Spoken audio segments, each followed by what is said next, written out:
para trazer uma notícia importante que acabou de chegar sobre o tema que a gente estava discutindo agora há pouco, em torno das possíveis sanções que o ministro Alexandre de Moraes pode sofrer pela atuação, no caso aqui, pela mobilização contra ele nos Estados Unidos. A Procuradoria-Geral da República acabou de pedir a abertura de um inquérito para investigar Eduardo Bolsonaro por atuação nos Estados Unidos contra autoridades brasileiras. Nesse contexto, a publicação da PGR cita postagens em redes sociais e entrevistas a veículos de imprensa dadas pelo deputado nesse sentido, apontando no documento que há um manifesto tom intimidatório para os que atuam como agentes públicos de investigação e de acusação, bem como para os julgadores na ação penal, percebendo-se o propósito de providência imprópria contra o que o senhor Eduardo Bolsonaro parece crer ser uma provável condenação, é o que diz esse documento, lembrando que em março Eduardo Bolsonaro anunciou licença do mandato parlamentar para morar nos Estados Unidos,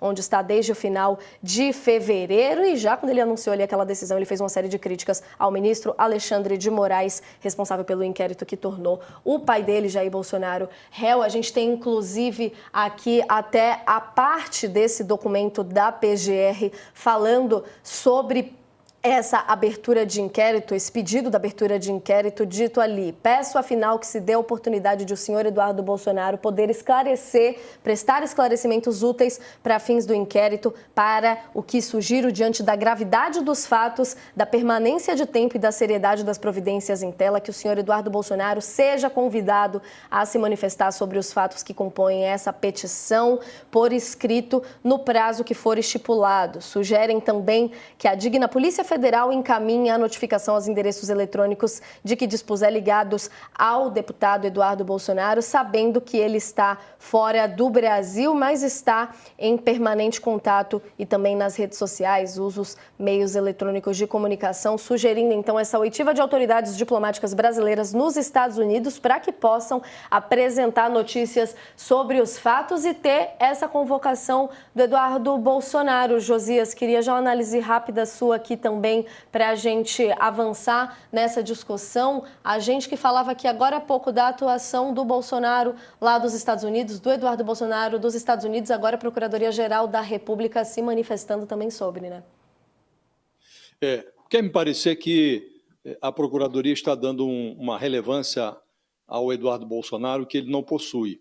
Agora, quem procura encrenca acaba achando, né? E há um subproduto dessa movimentação do Eduardo Bolsonaro que mostra que, longe de ajudar o seu pai, como parece ser a pretensão dele, ele complica a vida do Bolsonaro, né? Porque também neste procedimento que a Procuradoria-Geral da República inaugura, há um pedido para que seja ouvido, para que o Supremo autorize a tomada do depoimento do próprio Jair Bolsonaro, para esclarecer os episódios. Na entrevista que concedeu ao UOL, o Bolsonaro disse que está financiando a permanência do filho nos Estados Unidos. Inclusive está usando aquele dinheiro que veio da picaretagem que ele introduziu na cena política nacional ao pedir contribuições aos seus devotos para que enviassem dinheiro para ele pelo Pix, para que ele pagasse hipotéticas multas que foram aplicadas contra ele na época da Covid, porque ele andava aí, perambulava em motociatas, em movimentação eleitoral, sem máscara e sem observar as medidas sanitárias, né? Acabou não pagando multa nenhuma. Em São Paulo, inclusive, as multas dele foram anuladas e ficou com 17 milhões de reais, que foram, evidentemente, investidos e tonificados pelo resultado do investimento. Então, ele se beneficiou de mais de 17 milhões de reais e disse na entrevista ao UOL que estava usando esse dinheiro para financiar a estadia do Eduardo Bolsonaro nos Estados Unidos. Daí o pedido da Procuradoria para que o Supremo autorize a tomada de depoimento também do Jair Bolsonaro nesse contexto, né? Então, o Eduardo Bolsonaro está obtendo o que ele queria, que era se converter em protagonista de episódios que resultarão em mais visibilidade para ele nas redes sociais. Ele vai atrair uma atenção que não merece, ele deveria estar sendo ignorado. Essa passagem dele pelos Estados Unidos devia estar sendo ignorada. Ele simplesmente tirou licença de um mandato, deu de ombros para o mandato que o eleitor de São Paulo concedeu a ele, para se autoexilar nos Estados Unidos. E agora está pegando carona lá em análises que a Casa Branca faz sobre a hipótese de impor sanções ao Alexandre de Moraes. Ele pega carona nisso, surfa nisso, para obter a visibilidade que desejava nas redes sociais. E, em algum momento, ele vai voltar ao Brasil, né? Então, ele não está conseguindo obter o resultado prático, porque o Bolsonaro estava encrencado no Supremo, continua encrencado, se transformou numa sentença criminal esperando na fila ali para acontecer, agora está um pouco mais encrencado, porque vai ser chamado a explicar por que está financiando um personagem que foi aos Estados Unidos apenas para conspirar contra o interesse nacional, estimular sanções ao judiciário brasileiro por estar cumprindo a sua obrigação constitucional. Então, o Bolsonaro se encrencou um pouco mais. Agora, do ponto de vista objetivo, o Eduardo Bolsonaro está conseguindo o que queria, que é visibilidade nas redes sociais, está posando de herói da resistência do bolsonarismo. Isso ele está conseguindo. O subproduto é complicar a vida do pai, mas de complicação em complicação é feito o bolsonarismo. É muito importante você trazer esse destaque, Josias. Eu queria ouvir a professora também do ponto de vista diplomático, mas antes a gente vai para um rápido intervalo para quem está acompanhando a gente na TV e por aqui a gente segue com o debate no YouTube. Antes de seguir para o ponto de vista diplomático, queria também sua análise, Bia, sobre essa notícia de agora, se vai na mesma linha do Josias sobre a atenção dada a Eduardo Bolsonaro e a gente vendo a PGR destacando, argumentando justamente o fato de o ex-presidente Jair Bolsonaro ter sido beneficiado de alguma forma pela atuação do filho lá nos Estados Unidos. Como a gente pode ver essa notícia de agora por esse viés? Eu acho que o Josias estava trazendo aí que isso vai só reforçar o discurso político do Eduardo Bolsonaro, de que há uma perseguição contra ele, feita pela Justiça do Brasil, que aqui ele não pode se manifestar plenamente, que é por isso que ele teve que ir para os Estados Unidos. Então, eu acho que é uma medida que vai reforçar politicamente o discurso do Eduardo, que é como a gente veio mencionando aí ao longo do programa, inclusive quando a gente falou sobre a sanção ao Moraes, que na prática não está conseguindo nada lá nos Estados Unidos, né? Foi lá com a promessa de reverter algo em favor do pai dele, mas na prática a gente não está vendo isso acontecer. Então, eu acho que dá força política para o Eduardo Bolsonaro, mas ao mesmo tempo manda esse recado de que não é porque você está fora do país que você vai poder ficar conspirando contra os interesses do próprio país ou atrapalhando investigações em curso no país. Então, tem esse viés que eu acho que politicamente reforça o Eduardo, mas do ponto de vista da justiça ele traz uma mensagem importante, né? Porque o que a gente assistiu aí ao longo dos últimos anos pessoas que estão investigadas fugindo aí para os Estados Unidos, e a gente viu o próprio Bolsonaro fazendo isso ali no momento da posse, depois da posse do Lula, depois acabou voltando, mas a gente tem, enfim, influenciadores, blogueiros, etc., aí fazendo uso dos seus canais de redes sociais, etc., mesmo sofrendo investigações judiciais aqui no Brasil. Então, eu acho que por um lado, sim, dá mais atenção, dá mais palanque, reforça politicamente a mensagem do Eduardo. Por outro, manda uma mensagem, um sinal importante, né? De que ele não vai poder ficar lá fazendo o que bem entender se isso for contrário ao que está sendo investigado e apurado aqui no Brasil, sem precisar se justificar sobre isso.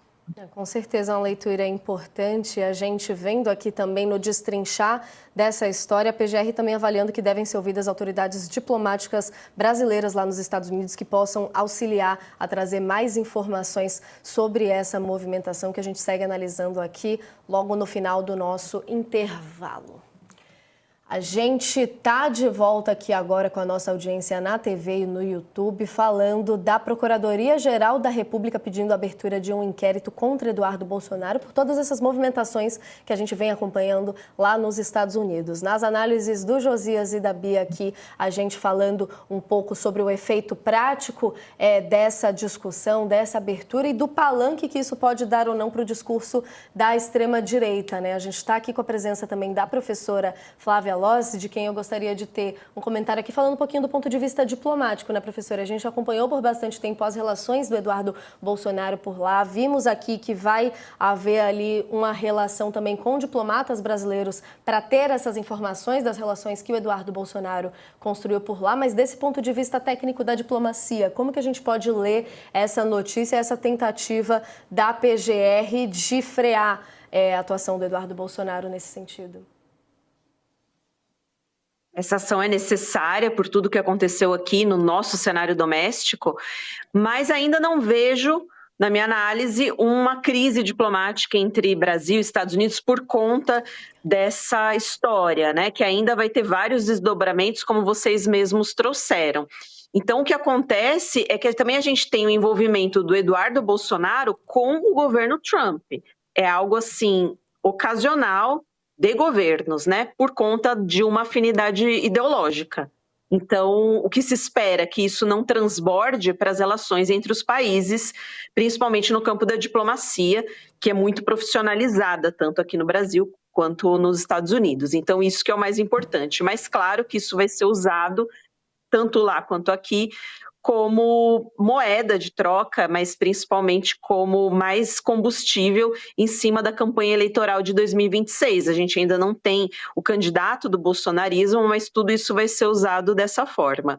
Como os Estados Unidos têm agora vários temas internacionais ocorrendo, várias questões de peso ocorrendo lá fora, né, no cenário internacional, então essa questão do Brasil ainda não tomou muita proporção. Mas eu acho que no próximo ano, principalmente com as eleições brasileiras, a gente infelizmente vai ver algumas declarações, e aí essa movimentação do governo Trump em relação ao que ocorre aqui. A gente já viu isso acontecer com a Argentina, já aconteceu com o Brasil em 2018 também com o Bolsonaro, então a gente sabe qual que é o riscado já da extrema-direita a nível global e como ela se articula. E eu digo aqui extrema-direita como categoria mesmo de ideologia política, né? Eu sei que muita gente fica incomodada, mas a gente usa isso na ciência política, nas relações internacionais, como uma categoria. É toda uma estratégia, né? A Beatriz também tem uma colocação nesse sentido. Diga, Bia. É porque o governo Lula, ele já espera justamente que essa proximidade com o governo americano seja usado pela direita aqui no ano que vem, e vem traçando aí cenários de como usar isso também, ou seja, quem vai usar primeiro e da melhor forma.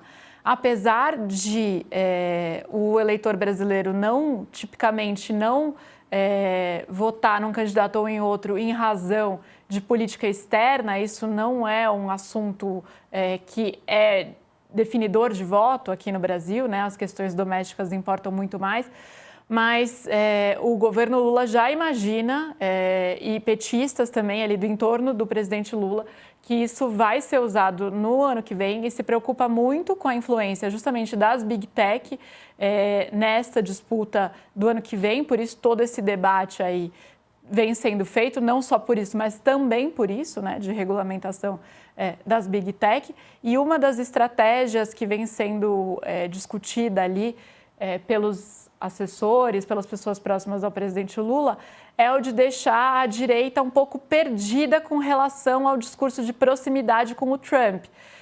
Justamente para falar, o Trump é aliado, mas se ele é aliado, por que ele nunca manifestou um sinal de apoio ao Bolsonaro? Se o Trump é um aliado, por que ele está impondo tarifas ao Brasil? São as menores tarifas. Bom, mas mesmo assim, ele está falando que ele pode agir contra o Brasil comercialmente. Então, assim, essa é uma das estratégias que vem sendo discutida do ponto de vista de governo, de como tratar isso na política externa, porque um dos pilares da política externa brasileira é a defesa da democracia, não só no Brasil, mas das democracias ao redor do mundo. Então, vem sendo discutido, sim, dentro do governo, eles ainda não sabem direito como lidar com isso, como lidar com o surgimento e a volta da extrema-direita ali nos Estados Unidos, inclusive com essa segunda eleição do Trump, mas é um debate que vem sendo feito do ponto de vista de política nacional e eleição e do ponto de vista de política externa. Com certeza, né, Bia? E aí entra naquela máxima que a gente vê professores, inclusive nas aulas lá do pessoal da FESP, muito se falando que países não têm amigos, têm interesses. Aí, aos poucos, a gente também entendendo quais são os interesses dos Estados Unidos no Brasil, não sendo ali uma prioridade diretamente quando a professora falou, mas crescendo em si. Como é todo um jogo também, de certa forma, ensaiado, né, Josias? A gente já espera manifestações nas redes sociais em torno do tema. Ainda não houve manifestação depois da decisão da PGR, mas antes da decisão sair, pouco antes, Eduardo Bolsonaro foi para as redes sociais mais uma vez atacar Alexandre de Moraes, atacar o ministro em um vídeo, um story publicado há pouco tempo. Vamos assistir. Todo mundo vê e percebe que ele só se sustenta no poder graças a ameaças, à repressão, ao chicote. Quando esse tipo de pessoa cai, ele não perde só o poder, ele perde a vida inteira dele. É aquele chefe mal educado que ninguém gosta e que perde o cargo alto na empresa. Ninguém vai querer nem saber dele, ele vai passar pelos cantos da rua, da sarjeta de Brasília.